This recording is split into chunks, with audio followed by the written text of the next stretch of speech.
Assalamu alaikum, family. Peace and blessings. Hotep, Shalom.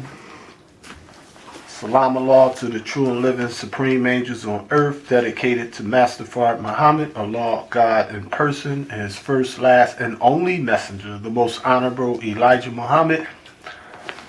Today, beloved, I pulled out one of the old files from the cabinet.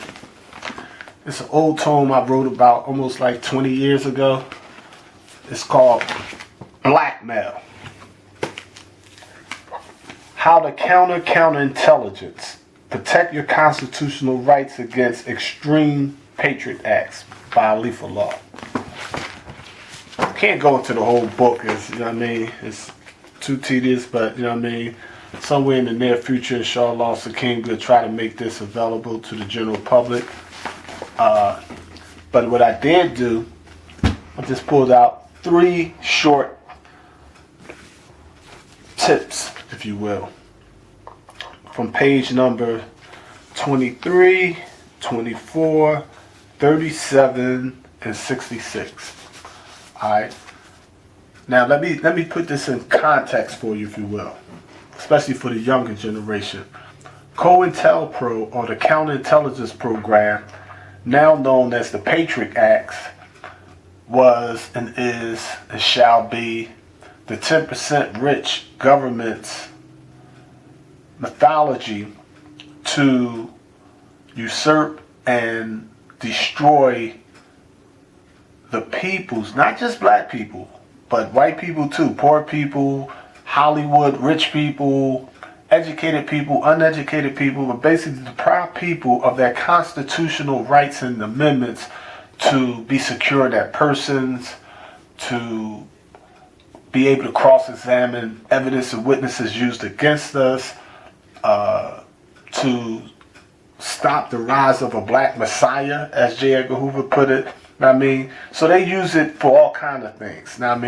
Anything that goes against the established quo, they would like for things to remain as they are, and there's no problem with that as far as things that deal with peace and unity and love and prosperity and good health and security.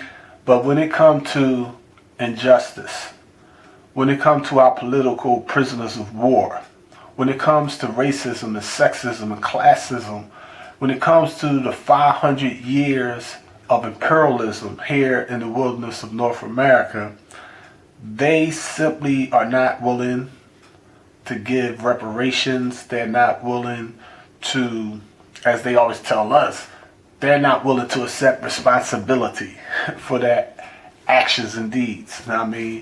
And, dealing with these devils, and when I say devils, I mean the black ones and the white ones. Don't get it twisted. Devil's time was up in 1985. So the problem is not on the white man alone today. We're talking about those unnatural, mentally dead black brothers and sisters that don't have the knowledge of self, that don't want the knowledge of self, who's working in opposition to those that do have the knowledge of self.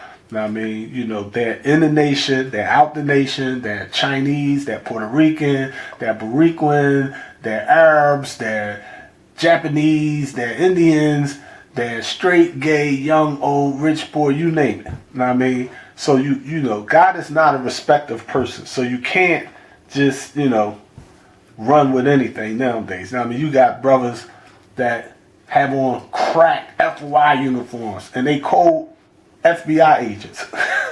You got homeless dudes that live in California on Skid Row, and they're former officers of the Lost Foundation of Islam in the Wilderness, North America. They're veterans, they're doctors, they're lawyers, they're chemists, they're school teachers, they're fathers, they're brothers and mothers, and sons and daughters, and aunts and nieces.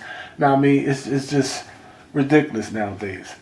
Alright, so this book, Blackmail, was written by experience. See, a lot of people don't understand. I really, for 30 years, I lived under this crap. A lot of people play games with these teachers. A lot of people, they think that you could just put on a bow tie know what I mean, and quote a couple of lessons, know what I mean, get your X, get a holy name, get an MGT uniform, FY uniform, sell some Muhammad Speaks of Final Calls, and you're in.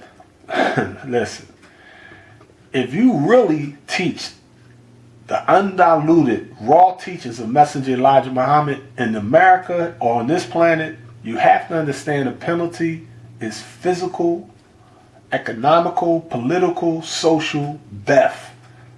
They want you dead. That's just the reality of that. And if you didn't experience that, you need to analyze what it is that you're really teaching. You need to analyze your methodology, because obviously you're not a threat to the established quo. The 10%, the rich, the slave makers, and the poor ain't worrying about you. You know what I mean? But they're not worrying about those that got big churches or big mosques, or, you know, you got some money or your fame. That ain't that. That thing is, are you able to resurrect the mentally dead? That's the thing that scares them to death.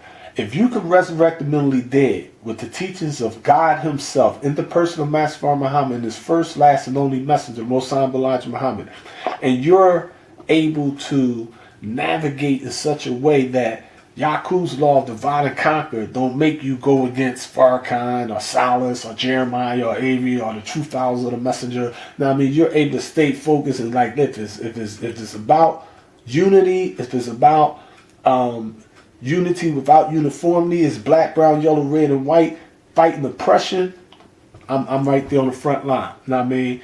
That's what they're afraid of. You know what I mean? They're not afraid of me. They're not afraid of you, but they're afraid of we and us. They want to stop the rise of a black messiah. So I want to share with y'all some of it's a few pages from the book. Each chapter, if you will, opens up with a quote from the Cointelpro or directly from the FBI, and then there's a little essay just to give you some jewels or some spiritual weapons so that you can defend yourself against these types of tricks. And it's just countless tricks, sad to say. Okay, so one of that tricks is how to stop the lessons. J. Edgar Hoover, the director of the FBI, under Memorandum 144-806 on January the 7th of 1969, this was his direction to the FBI as far as the Nation of Islam. Now think about this. We should plan how to change the philosophy of the Nation of Islam. Think about that, family. The FBI director is behind the scenes telling his field agents in all the different FBI's in everywhere, in every city. Now I mean, they in every state. Now I mean, and like the police or any other authority in this country, most of them is honest, hard-working FBI agents. They there to protect and serve, and you know what I mean, protect the borders and protect your constitutional rights. They know J. Edgar Hoover was corrupt in the mud. I mean, but that's how they feed their family. That's how they pay that bill. So you can't expect them to really, you know, come out and just, you know, side on the press. You know what I mean? Thankfully, recently we seen that one, when he was literally on his deathbed and they had nothing to lose, but at least he had the decency to let everybody know, like, listen, the FOI really didn't kill Malcolm X. The FBI did that. We was in on that, and we set that up. You know what I mean? But in this particular directive, they said we should plan how to change the philosophy of the Nation of Islam to one of strictly religious and self-improvement orientation. Now, I love the Honorable Minister Farrakhan. I got the study guides in the basement, the whole volume, you know what I mean?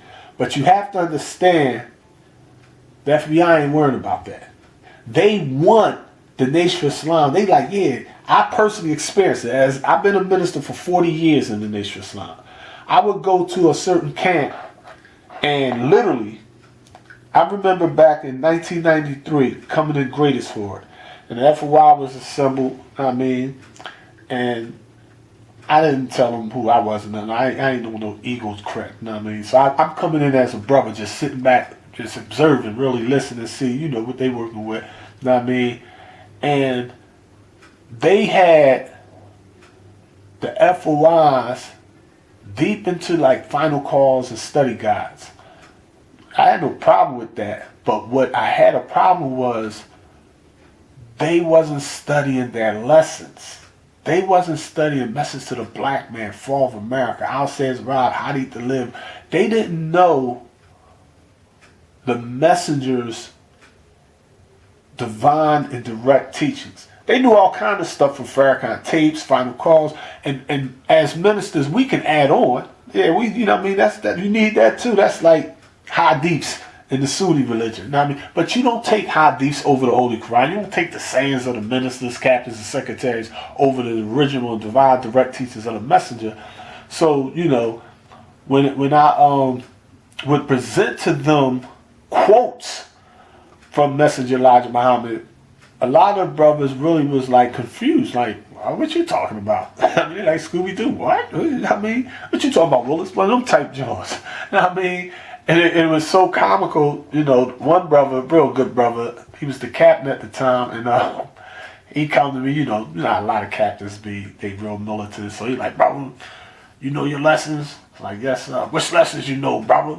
Know all my lessons. No, sir, brother. Nobody know all their lessons. Sorry, you could question me right now. I know every last lesson. Nothing personal, but I know my lessons. I used to be a captain of that 4 Now, I mean, do you know your lessons?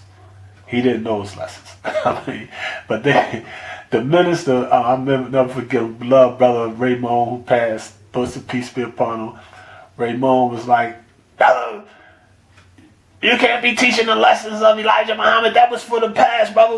Nowadays, you know, we study guys. The Honorable Elijah Muhammad still physically alive. He's coming back in 1985. See, the Nation of Islam used to teach that the messenger wasn't just coming back. Specifically, the Nation of Islam used to teach that the Honorable Elijah Muhammad was physically alive on the mother plane, physically coming back in 1985. You know what I mean? I personally, directly, was in touch with beloved brother minister Bernard Cushman, Jabril Muhammad, and we did a series of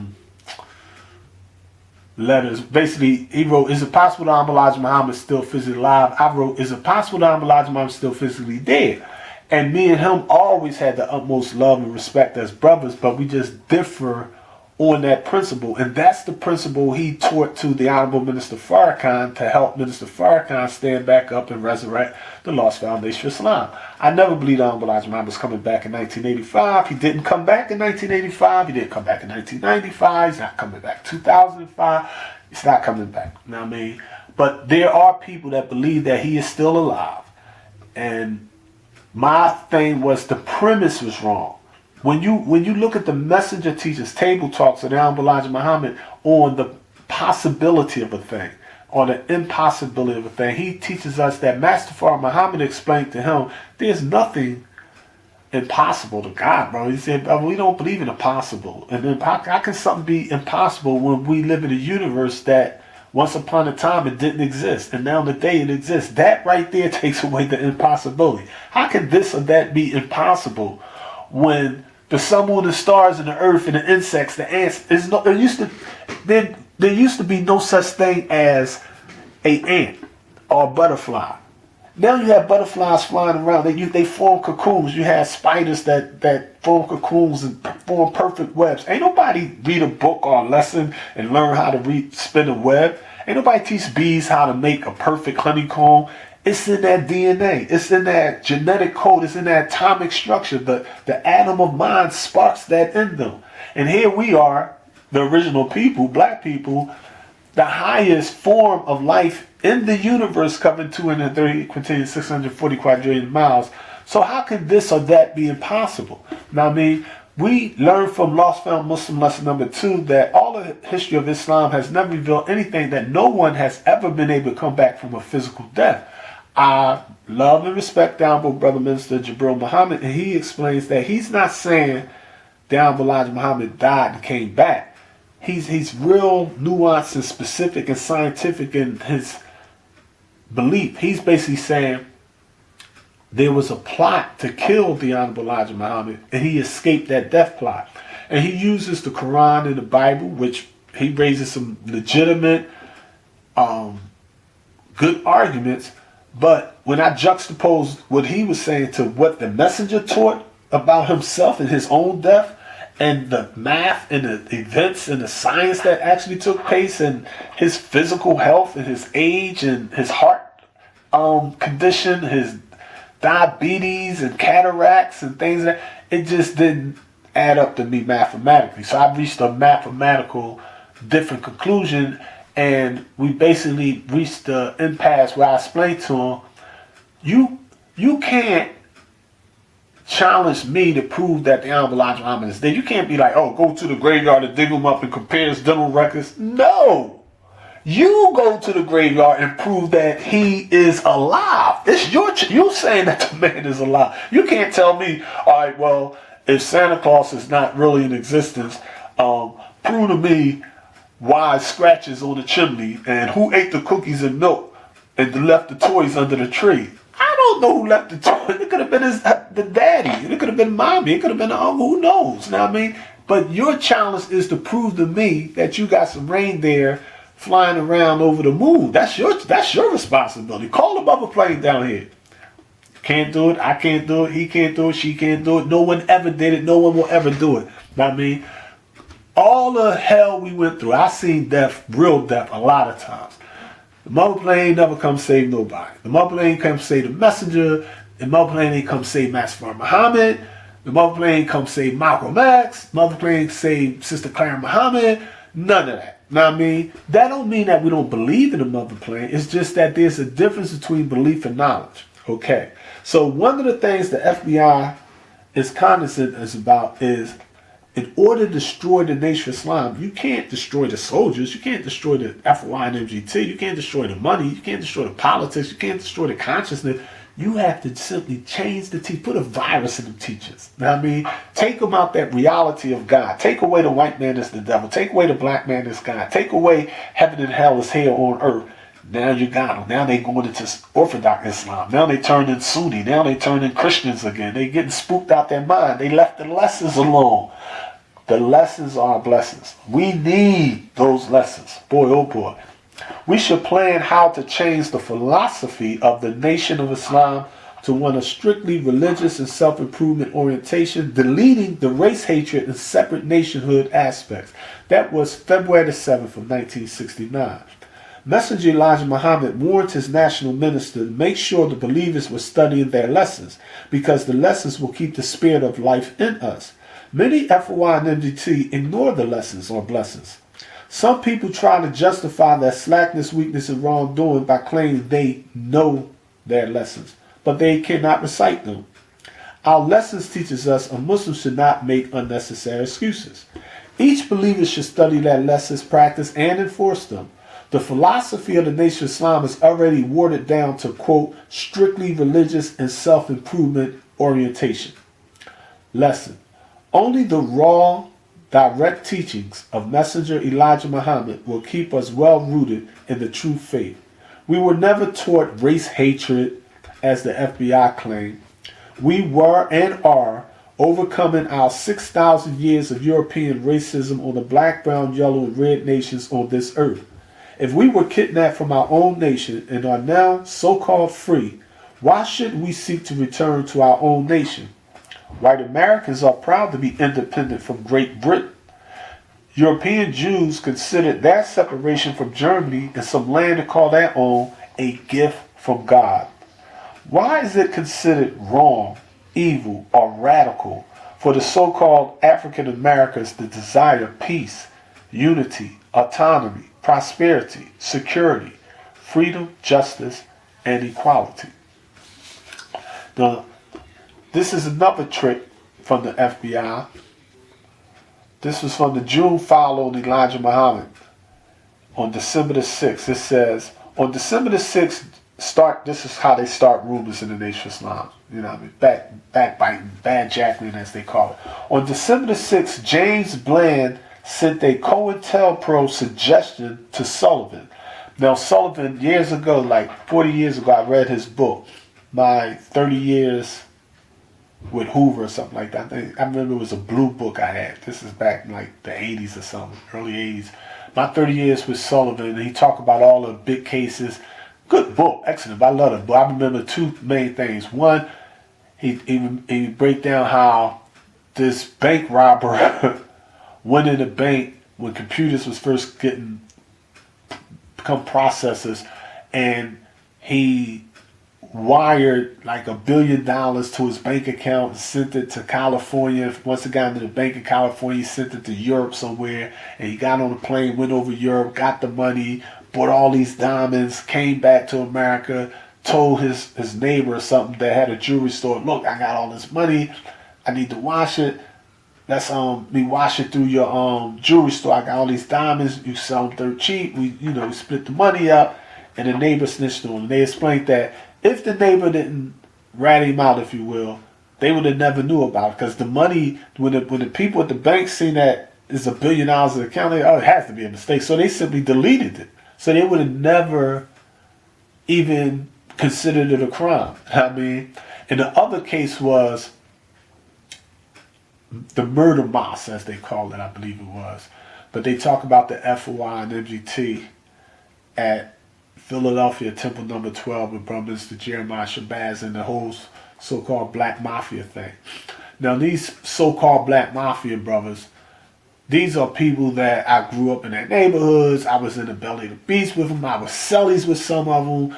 I played chess with them. We talk like we talk every day. And they would tell you, man, we never consider ourselves no mafia. I mean, they consider themselves fruit of Islam, Muslims, student files of the Most Honorable Elijah Muhammad. White folks was running the hood, above ground and underground. They was trying to protect the hood. They was trying to control their own autonomy, their own economics, politics, education. They was trying to do for self in the hood. And of course, you know what I mean, when you do that kind of stuff, you're going to have some bad apples. You're going to have some spies. You're going to have some rats. You're going to have some infiltrators. And things got out of hand. You know what I mean? But one of the things that they used here was rumors. So December 6th, James Bland sent a Cointelpro suggestion to Sullivan. He composed a phony news release for the media, which he believed would heighten tensions between Malcolm and Muhammad. The release of the fake news item had the desired impact. The day after receiving the bogus document, reporters called Muhammad to determine whether his comments on Kennedy's death, which appeared on the front page of Muhammad Speaks on December the 3rd, meant that he, quote, had backed down on his stand regarding white people being devils. He spent most of the day telling white reporters that, yes, they were still devils as far as he was concerned. Now, one of the things about the devil, I mean, like how they did Irv Gotti and Ja Rule, though, you thinking like, damn, I'm fighting this case, move back, but really, they messing your money up. They distracting you. Now, I mean, smoke and mirrors. Now, I mean, and it's like, you know, the messenger told us, he said, the devil's newspaper ain't good for nothing but wrapping up dead fishing. Now, I mean, if you remember in the movie The Godfather, one of the things that Michael Corleone explained was, like, you know, we take out this corrupt cop. You know what I mean? They was like, the media be all on. He said, yeah, but we got friends in the media. We can leak some information in the council was like, yeah, we could do that. You know what I mean? So that's an old trick, an old tactic. But the sad part is, brothers and sisters that be like, the white man, the devil, this, that, and the other. As soon as the black man speaks, they be like, oh, the black man word don't mean nothing. His word ain't bond. The white man's word is bond. Anything the white man say is true. So we got to believe the white man said it. And it's like, yo, I don't have time to reteach you who the devil is. I can't re-educate you about Yakub's tricknology. It'll be a waste of time. I can't let the devil, who I'm fighting, been fighting for 40 years, cause me to let them have me fighting and arguing and killing my own brothers and sisters.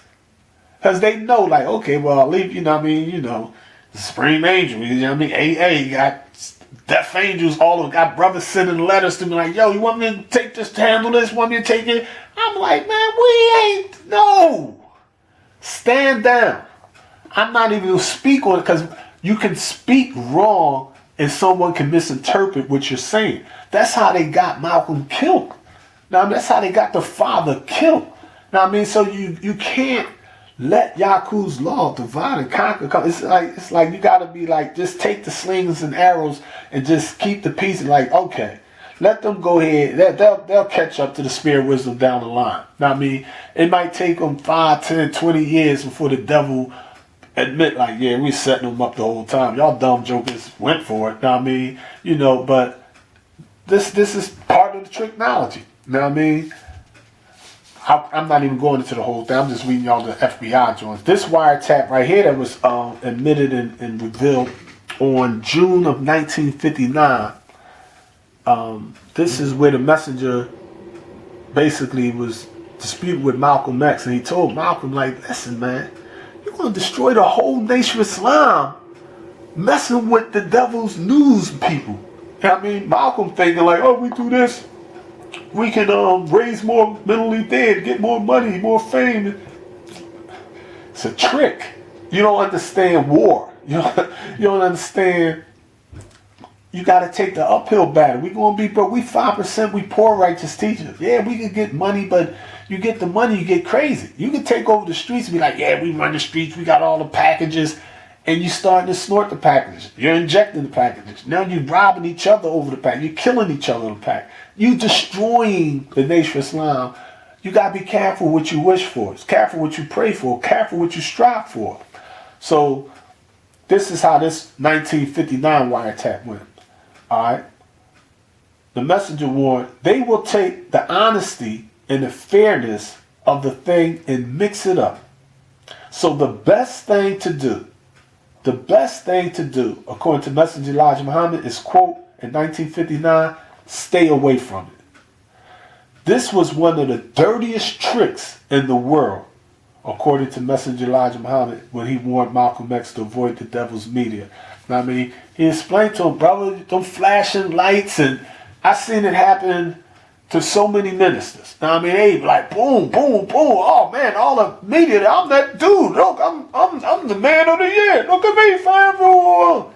And they messing with your ego. Now, I mean, instead of fighting for the people, now you fighting to get on the cover of the newspaper and magazines and get your little 15 minutes of fame to go viral on YouTube and Instagram. And it's sad because we lose the struggle like that. This one, I just want to quote a couple of quotes from the messenger, because on here the messenger dropped some jewels. If I'm going to read each one of these quotes, because they are from the messenger, and I'll tell you where he said it. He said, in Message to the Black Man in America, page 66, of course that's 1965, quote, they watch every step of the righteous Muslims, seeking to do them harm in their endeavor to spread the truth, Islam. Then he says, so Pharaoh began to plan the death of Moses and the future of Israel by killing off the babies. Pharaoh wanted Moses put to death because he was teaching his people the truth of Pharaoh and his government of wickedness. Today, America is afraid of the power our great number presents. She fears that if we ever unite, we would overnight become independent. America desires to keep us a subjected people. So she therefore wants to stop our birth